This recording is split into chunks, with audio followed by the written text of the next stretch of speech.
This comes 1 week after U.S. allies recaptured the northeastern Syrian city from ISIL militants following 4 months of fierce fighting.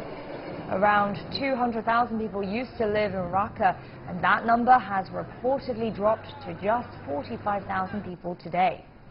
Russia's defense ministry compared to the U.S.-led airstrikes over Raqqa to U.S. and British bombing campaigns over the German city of Dresden back in 1945. The U.S.-led coalition previously denied causing civilian casualties, saying its goal has always been 0 civilian deaths.